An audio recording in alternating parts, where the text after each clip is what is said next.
아이고, 촬영하는 이 시간 동안에 밖에 무슨 공사를 하는지 아주 시끄럽네요. 네, 조금만 더 봅시다. 자, 우리 보통 친전까지 배웠어요. 이제 약품 친전, 약품에 의한 응집은 제가 아까 pH나 아니면 황산방토를 집어넣으면은 친전을 신속하게 하기 위해서 우리 D를 높이는 거예요. 그러니까 스토크 법칙에 의해서 D를 증가시키기 위해서 약품 집어넣으면 얘는 플럭이 아니야. 대신에 입자와 입자가 붙은 걸 우리는 뭐라 그러냐면 플럭이라고 해요. FLOC라고 해요. 자, 플럭은 함수율이 높고 비중이 작지만 입자의 제곱이 크므로 빨리 침전한다. D의 제곱이니까. 그래서 이와 같이 미입자가 결합해서 큰 덩어리가 되는 것을 우리 뭐라고 한다? 응집이라고 한다. 자, 응결, coagulation과 유사한 의미로 응집이라는 말이 있는데 최근에는 응결을 콜로이드 전하의 중화로 입자가 결합하는 경우에 써서 구별하기도 한다. 하지만 우리 응집만 먼저 알고 있어요. 자, 응집에는 응집제를 사용을 하는데 보통 알루미늄이나 철, 염류 등을 사용을 해서 자, 지구상에 있는 대부분의 유기물 입자들은 마이너스로 하전이 되어 있어요. 마이너스로 하전이 되어 있어요. 근데 철하고 알루미늄은 철은 2가 Fe2 플러스, 그 다음에 알루미늄은 3가 Al3 플러스. 그래서 얘가 마이너스로 하전이 받게 되어 있는데 이 플러스로 된 놈이 이렇게 붙어서 전하 중앙을 일으켜요. 요 주위에 Al3 플러스나 Fe2 플러스가 붙어가지고 전하 중앙을 일으키면 입자와 입자 사이에 반드르팔 스포츠에 가지고 이렇게 붙어요. 결합이 돼요. 자, 그걸 우리 응집이라고 한다. 자, 응집제의 종류는 어쩌고 나와 있어요. 대부분 알루미늄이나 철, 염류인 전해질을 사용을 하는데, 자, 황산방토, 황산알루미늄 화학식은 Al2SO43NH2O이며, 그 다음에 여기에는 18개의 물이 붙어져 있어요. 자, 알루미늄 성분이 많은 점토를 황산으로 사용을 해서 여러분 그 바닷가에 조류 많이 필 때 그 조류 가라앉히려고 우리 황토 막 이렇게 붙는 거 봤어요? 바지선에 얹어가지고. 자, 그게 뭐냐 하면 조류는 마이너스로 하전이 돼 있고 내가 집어넣는 그 황산방토는 플러스 Al3 플러스가 나오기 때문에 걔네들을 붙여가지고 우리 조류들을 침전시키려고 쓰는 거예요. 보시면은 적당한 양의 황산방토를 수중에 가하면은 수중의 알칼리와 다음과 같은 반응을 해서 수산화 알루미늄 콜로이드가 석출이 되고 이 콜로이드가 응집을 일으키는데 요 놈을 얘기한다. 예, 그죠? 화학 안 배운 사람들은 그냥 AlOH3 플러스가 3가 생기는구나 라고 알고 있으면 돼요. 자, 약품 양은 약품을 많이 집어넣으면 되게 좋을 것 같은데 안 그래요. 알루미늄은 치매를 일으켜요.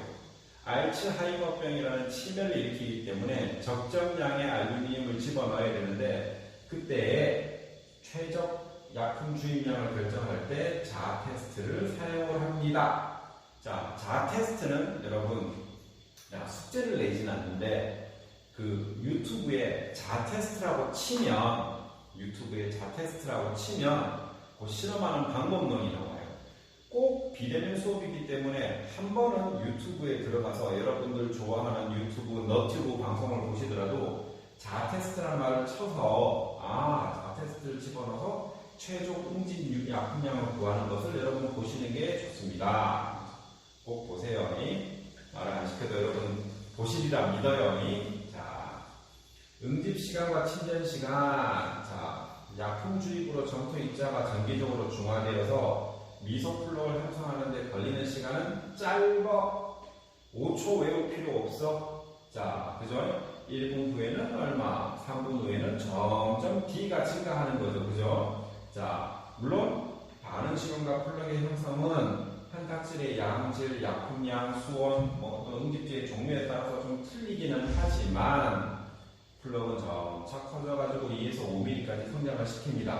자, 2에서 5mm까지 성장을 시킬 때 제가 아까 급속 여과를 할 때 급속 교반이라는 말과 완속 교반을 썼죠. 급속 교반은 응집제를 주입을 해가지고 전화 중앙을 일으키는 데까지를 우리는 급속 교반이라고 통상적으로 하고요.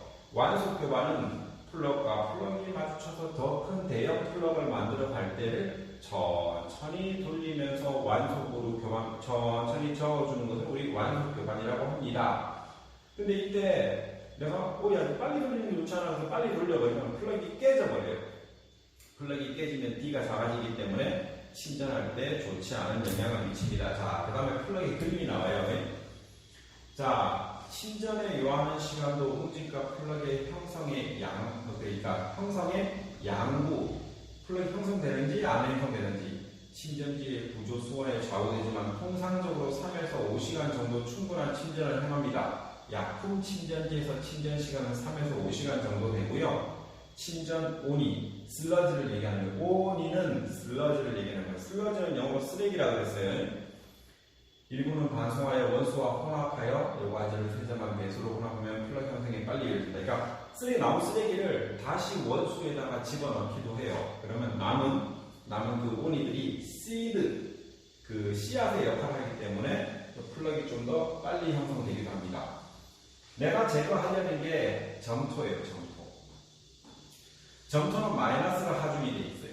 근데 여기 AL3 플러스가 돼 있죠. 얘네들이 붙음으로 해가지고 점토에 붙으면서 점토 자체가 전화 중앙이 돼요. 그래서 점토가 이렇게 붙어서 이거 자체를 우리 뭐라고 하냐면 플러그라고 해요. 자, 이게 응집 기구라고 하는데 이 기구라는 말은 장비, 기구 이런 뜻이 아니고 메커니즘을 또 기구라고 해요. 메커니즘을 기구라고. 조금 더워서 에어컨 좀 킬게요.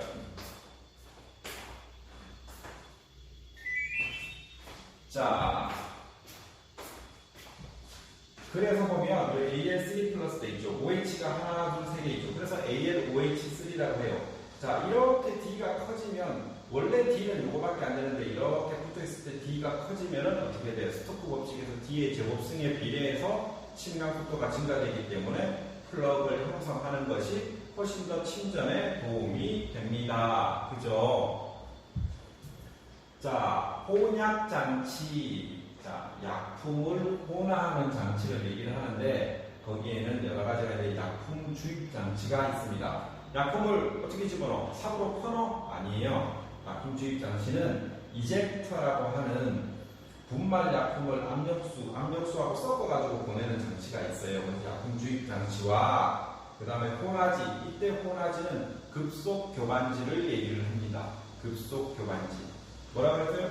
급속 교반지라고 합니다. 그래서 약품 주입 장치와 그 다음에 혼화지로 구성이 되어 있고요. 그 다음에 혹시나 혼화지를 할 때 나는 프로펠러 돌리면 전기 많이 들어가요. 그래서 옛날에는 물을 이렇게 돌리면서 이걸 우류식이라고 하는데 우류식으로 돌리면서 약품을 혼화하는 방식을 썼어요.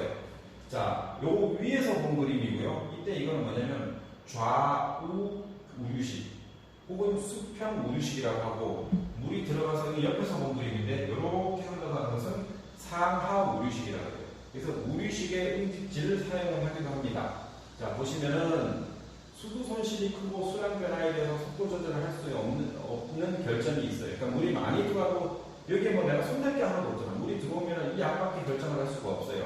이게 시설이 간단해서 소규모 정수에서 적합하는데 요즘은 사용을 하지 않습니다. 자, 그래서 그냥 이런 게 있구나 정도만 알고 있으면 돼요. 이 방식은 혼화와 플러그 형성이 동일 존에서 형성이 되므로 정확히 말하면 급속 혼화지와 완속 혼화지의 겸용이라고 할 수도 있다. 그래서 플러그 형성지고요. 제일 요즘 많이 사용하는 게 기계식 교반지예요. 플래시 믹서라고 그러죠. 그래서 임펠러가 달려있어. 얘가 돌아요. 뱅뱅뱅뱅뱅뱅 돌면 어떻게 돼요?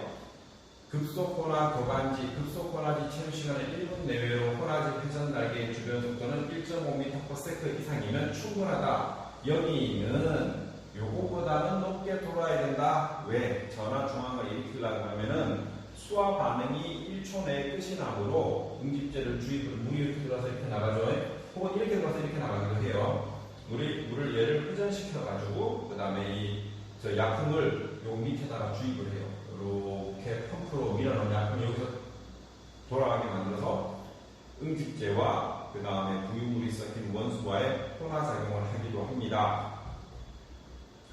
그 다음에 공기 공급 시 이 방법은 저도 본 적은 없어요. 우리나라에서 혼화조 바닥에 설치한 가공관에 의해서 압축 공기를 분사해서 물을 교반시키는, 물을 혼화시키는 장치를 얘기를 합니다. 그 다음에 저양정의 펌프를 이용하는 방식은 원수를 저양정이라는 말은 이렇게 수두를 높이 있는 그런 게 아니고 양정이란 말이 수두를 얘기하는 거예요. 저양정 펌프로 양수했다가 흡입 쪽에서 약품을 주기 위해서 펌프에 의해서 난류를 이용해서 교반하는 방식을 얘기하는데 이 방식도 잘 사용하지가 않습니다. 자, 플럭 향성지는 완속 교반지를 얘기하는 거예요. 이렇게 기계식도 있습니다. 자, 플럭 향성지는 혼화지에서 급속 혼화지에서 약품과 혼화되어 1차 응집을 일으키는 원수를 천천히 교반해서 플럭과 플럭을 만나게 해서 더 큰 플럭을 만들 때 사용하는 것을 바로 플럭 형성지라고 합니다. 자, 그 다음에 이게 통상적으로 플럭 형성지는 이거 옆에서 본 그림이에요. 옆에서 본 그림. 이렇게 옆에서 그리면 플럭 형성지는 급속 혼화지로 통상적으로 수직축에 의해서 이렇게 돌아가고요. 그 다음에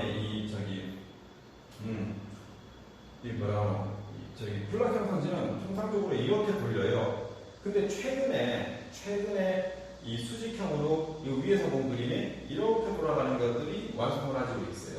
자, 그래서 혼화지와 플럭 형성지는 기계식으로 사용할 경우 동일한 장치이기 때문에 구별이 안 돼서 동시에 응집지라고 부르기도 해요. 그러니까 급속 혼화지하고 완속 혼화지를 그냥 응집, 응결 이런 걸 따지지 말고 그냥 우리 응집지라고 부르자라고 해서 부르는 경우도 있습니다. 자, 여기서 보시면 기준들이 나오죠. 자, 근데 여기서 보시면 여기 보시면 플럭의 회전 속도는 회전 날개 주변의 속도가 얼마 이상, 얼마 이하 범위에서 변화할 수 있게 장착을 해야 된다. 자, 통상적으로 플럭 형성지는 3단으로 구분이 됐어요. 2단짜리도 있는데 3단으로 구분이 돼요. 처음에는 1단에서는 조금 빠르게 돌아요. 근데 이제 플럭이 많이 형성이 돼서 얘가 많이 붙어 있어. 그러면 내가 뭐라 그랬어요? 회전 날개 끝에 주변 속도가 작아야 된다 그랬죠. 그게 작아야지만 붙어 있던 플럭을 깨버리지 않아. 그래서 점점 갈수록 15, 50, 80 정도로 속도를 계속 줄여나가요. 완속 혼화지에서는 플럭 형성지에서는. 그래서 여기 보면 그 다음에 이쪽으로 줄처럼 돼요. 플럭의 파괴나 침전이 일어나지 않는 한계유속 범위이고 이 속도가 근데 이럴 필요는 없어. 수질이나 수온에 따라서 속도를 변화시키며 특히 수온이 낮을 때에는 플럭이 파괴되기 쉬우므로 교반을 약하게 하여야 한다. 아시겠죠? 자, 또 하류로 갈수록 교반 속도를 절감시킨다. 왜? 커진 플럭을 파괴되지 않도록 하기 위해서. 그죠? 그 다음에 회전 날개의 단면적은 수로 단면적의 10% 정도로 하는 것이 좋다. 회전 날개가 너무 크면 안 좋다. 자, 그 다음에 우유식에서 평균 유속이 15에서 30cm/s 되도록 단면을 정해야 된다. 숫자를 외우라고 하진 않았어요. 대신에 플럭이 하류로 갈수록 교반 속도를 줄여야 된다. 그러니까 1단이 제일 빠르고 2단이 그 다음 빠르고 3단이 그 다음 느림, 최고 느림 이렇게 왜? 그러냐면 플럭이 파괴되지 않도록 하기 위해서 그 정도는 알고 계셔야 됩니다.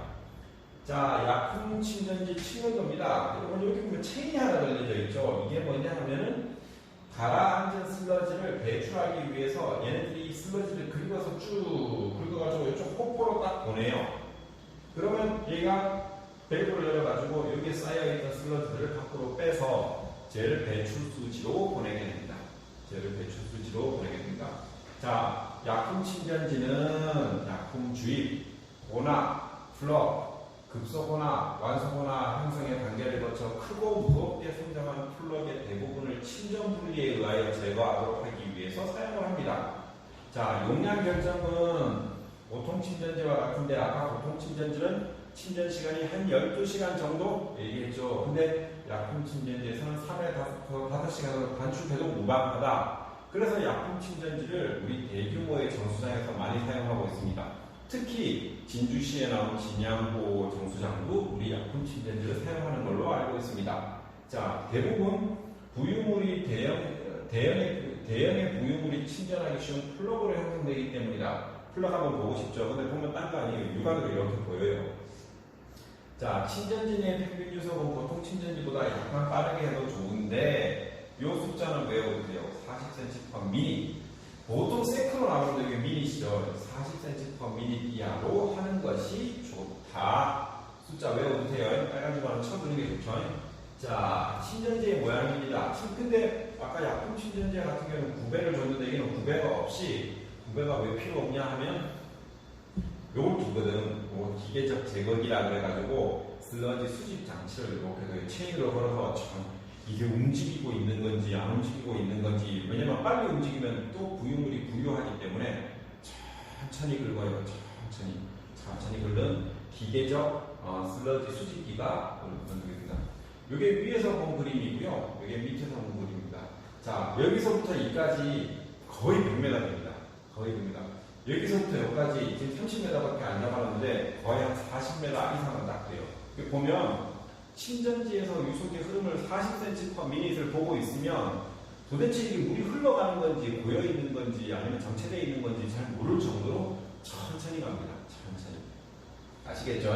자, 이게 그래서 중간 정리법을 높이다고 여기는 4단을 맞죠? 이게 플로큘레이터라고 해요. 플로큘레이터. 이게 수평으로 돼 있어. 하나, 둘, 셋, 넷, 4단. 얘가 제일 빠르고, 그 다음 빠르고, 제일 느리고. 그 다음에 이렇게 생기면 오늘 기계죠. 여기다 약품을 집어넣고, 그 다음에 약품을 여기다 집어넣고, 약품을 여기다, 요 전단에다 집어넣고, 여기는 플럭의 크기를 키우는 4단의 플러큘레이터를 가지고 있고, 침전지라는 것은 여기서부터 여기까지를 얘기하는 겁니다.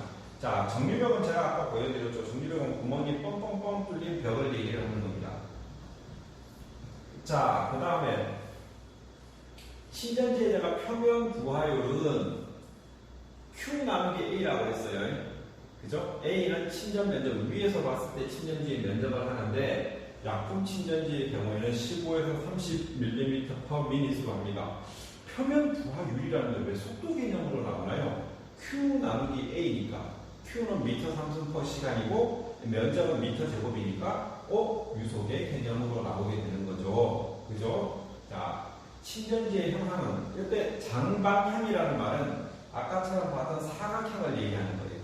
장방형이라고 하는 것은 아까처럼 위에서 봤을 때 단면적이 사각으로 나오는 걸 얘기하는 거예요. 자, 원형 침전지로 사용을 합니다. 이번에 제가 그 유충 사고 때문에 욕지도를 가봤는데 거기는 원형 침전지를 사용을 합니다. 최근에 요즘 별로 사용을 하지 않습니다.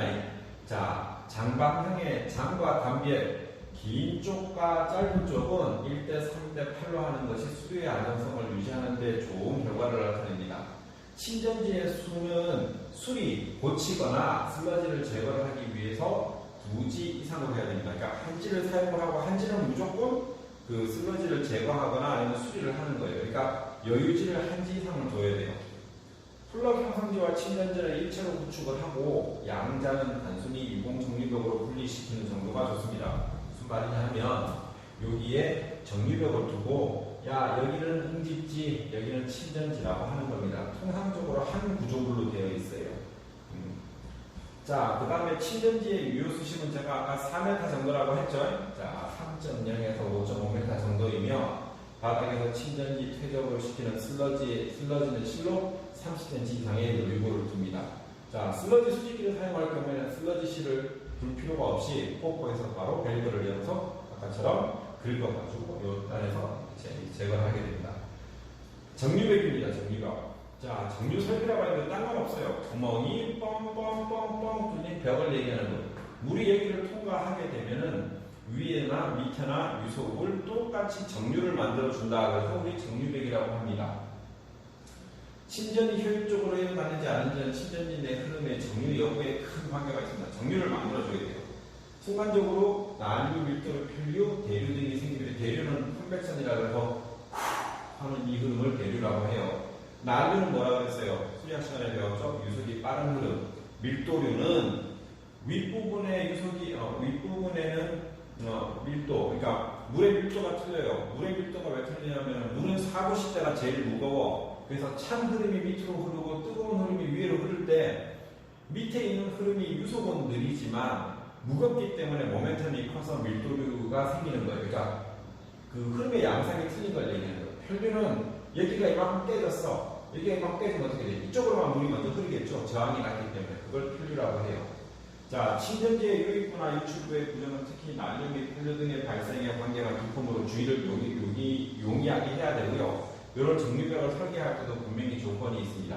정류 설비는 직각 정류벽을 설치해서 유입 유출의 균등화를 꾀하는 것이 목적인데 중간에도 하나씩 더 두는 구조가 있는데 최근에는 중간 정류벽을 잘 사용하지 않는 추세가 있습니다. 왜 그러냐 하면 청소하기 힘들어요. 그리고 유지 관리하기가 너무 힘들어서 정류벽을 두지를 않는 게 요즘의 최근의 추세입니다. 자, 유출구의 구조로서는 원류언. 자, 원류라는 말은 물이 위로 이렇게 넘어가는 걸 얘기하는 거예요. 물이 위로 넘어가는 거. 원류언을 두어서 평구의 침전수를 원류시킬 때에는 부하율을 충분히 작게 해서 슬러지를 끌어올리고 또는 진의 수에 영향을 미치지 않게끔 해야 된다. 즉, 자, 여기 보면 원류 부하율이라고 하는 것은 인출 유량 나누기 위어의 전장. 자, 우리 위어라고 해서 물을 위로 이렇게 원류시키는 거 봤죠? V노치 위어 같은 거. 그 위어의 전장으로 나눠주는 게 바로 원류 부하율이에요. 근데 얘를 작게 해야 돼요. 크게 하면 다 떠올라. 자, 원류 부하는 통상적으로 Q 나누기, 여기 Q죠, Q 나누기 전장 미터. 이거는 그 위어가 돼 있는데 길이를 재가지고 이 밑으로 분모해 두면은 이렇게 원류 부하율이 나와요. 자, 500m 상승 per day, 그 다음에 per 미터가 이하가 적당하며 이것을 작게 하려면 수리 방향의 평행 또는 직각의 통로를 설치하여 원량을 길게 한다. 그래서 얼마 이하가 적게 되니까 이 위어를 핑거 타입으로 놓기도 하고 아니면 격자형으로 놓기도 해요. 그래서 근데 이 500이라는 숫자는 외울 필요가 없어요. 대신에 원류 부하율을 어떻게 구하는지는 알고 있어야 된다. 자, 우리 침전 부하율은 Q 나누기 A죠. 근데 속도 개념 단위가 어떻게 나와요? 미터 퍼 미닛, 센티미터 퍼 미닛, 미터 퍼 세컨드 이렇게 나오죠. 속도 개념으로 나오죠. 근데 이 원류 부하율은 미터가 하나가 제거된다고 해도 어떻게 돼요? 미터 제곱분의 시간으로 나오게 되죠. 같은 부하율이라는 말을 써도 분명히 이 단위가 틀려요. 그거는 알고 있어야 돼요. 자, 그 다음에 고속응집 침전기 여기 밑에 여과기까지 붙은 걸 제가 욕지도에 가서 보고 왔습니다. 욕지도 통영 삼덕항에서 1시간 정도 가더라고요. 자, 이게 어떻게 생겼는지 봅시다. 이걸 읽을 필요 없어요. 이렇게 생겼어요. 물이 이렇게 들어와서 흘러 들어가. 물이 원수가 이렇게 유입이 되죠. 물이 이렇게 투입이 되면 여기 가서 뱅글뱅글 돌아가지고 위에 급속 혼화가 일어나요. 혼화가 일어나. 얘가 돌아가는 거예요. 얘가 요 TT 생긴 거, U자처럼 생긴 게 여기 돌아가요. 응집이 돼요. 응집이 돼서 얘가 돌아가면 요 밑으로 이렇게 빠져. 요 밑으로 이렇게 빠져. 요 틈이 있죠. 빠지면 이 물이 올라가면서 침전이 되면서 슬러지는 다 가라앉아요. 슬러지는 전부 다 가라앉아. 얘가 뱅뱅뱅뱅 돌아. 그죠? 그래서 동그랗게 생긴 한 구조물에서 혼화와 응집과 침전이 다 같이 생기는 거예요. 그래서 침전이 물이 요 구멍을 통해 가지고 침전수가 유출돼요. 자, 이때 이것을 요 내풀된 슬러지를 다시 집어넣어. 왜냐면 응집을 이렇게 집어넣기 때문에. 그래서 뭐라 그랬어? 슬러지 순환형이라고 해요. 그래서 슬러지 순환형을 어떻게 알아요? 슬러지가 나오는 놈과 다시 들어가는 놈이 다시 장치되어 있습니다. 이거는 동그랗게 생겼어요. 마치 곡물 창고처럼 생겼어요. 그죠? 자, 이걸 우리 슬러지 순환형이라고 하고, 청동수로 수면의 통로를 통해서 수면을 통해서 유출하고 이면 슬러지는 때때로 방출되어 슬러지 농도를 일정하게 유지를 합니다. 우리나라에서는 이걸 사용하지 않습니다. 자, 슬러지 블랭킷형. 자, 얘랑 비슷하게 생겼죠. 근데 슬러지 블랭킷형은 뭐냐 하면 여기서 보면 담요처럼 슬러지가 꽉 차 있는 것처럼 보여요. 여기까지가. 그래서 원수가 이렇게 유입되면 여기에 급속 혼화가 일어나고 점점 통이 넓어지기 때문에 여기는 완속 혼화가 일어나고 이 물이 올라가면서 여기에 있는 블랙 뜻이 뭐죠? 비행기 타봤어요? 비행기 타면은 비행기 타면 뭐라고 해야 돼? 비행기 타서 저 담요 좀 주세요 할 때 Can I have the blanket? Can I have the blanket? 이게 슬러지 담요형이라고 해요. 그래서 여기에 보면 슬러지가 꽉 차 있어. 그래서 위에 보면 담요 같아 진짜. 그래서 슬러지가 오면서 요 슬러지 블랭킷 때문에 여과 현상이 일어나서 여기는 점이 안 찍혔죠. 청등수 깨끗한 물이 여기다 모여서 이렇게 밖으로 배출이 되는 거예요. 이걸 슬러지 블랭킷형이라고 해요. 자, 슬러지 블랭킷형은 앞에 있던 슬러지 그 순환형과 틀리게 올라가면서 내려오면서 무조건 구조가 커지고 올라가면서 이렇게 구조가 커져야 돼요. 그러면 올라가면서 어떻게 돼? Q는 AV니까 속도가 줄어들겠죠? 속도가 줄어들기 때문에 슬러지가 타고 못 간다고. 자, 여기는 빠른 유속이지만 여기 계속 A가 커지면 어떻게 돼요? 유속이 느려지겠죠? Q는 AV니까. 그래서 유속이 느려지면서 이 슬러지가 요 일정 몇몇 슬러지 블랭킷형이 층이 형성되어 있는 이상을 넘어가지 못하는 이 슬러지 블랭킷. 근데 슬러지 블랭킷형을 사용하는 데가 부산에 가면 있어요. 큰 정수장인데 슬러지 블랭킷형이라고 하면 펄스형이라고 하는데 이 슬러지 블랭킷형을 구경할 수가 있습니다. 근데 여기는 수질과 유량이 거의 일정하게 들어와야 돼요. 만약에 수질하고 유량, 갑자기 비가 내서 고탁도가 들어오거나 혹은 아침에 물을 많이 사용한다고 얘를 갑자기 급가동을 시켜버리면 블랭킷이 깨지면서 이쪽으로 슬러지들이 많이 침전수를 타고 흘러가서 여과지를 막아버리는 현상이 있습니다. 자, 그 다음에 복합형. 이거는 앞에 있는 슬러지 순환형하고 슬러지 블랭킷형을 합쳐놓은 것을 얘기합니다. 우리나라에서 제가 쓰는 걸 아직 못 봤는데 슬러지 블랭킷형은 자, 요 아래 부분은 순환형을 가지고 온 거고요. 그 다음에 요 밖에 부분은 슬러지 블랭킷형을 가지고 온 겁니다. 그래서 여기 올라가면서 점이 없죠? 점이 없는 게 심지어 여기까지 슬러지 블랭킷을 딱 만들어 놓고 위로 올라갈 때는 블랭킷을 통과하면서 그 슬러지 블랭킷 자체를 여과층으로 이용을 하면서 깨끗한 물을 이쪽으로 침전시로 유출시키는 것입니다. 자, 그 다음에 경사판 등의 침전기. 경사판은 중요합니다. 그래서 이거는 다음 시간에 일괄로 저희들이 수업을 하도록 하겠습니다. 예, 감사합니다.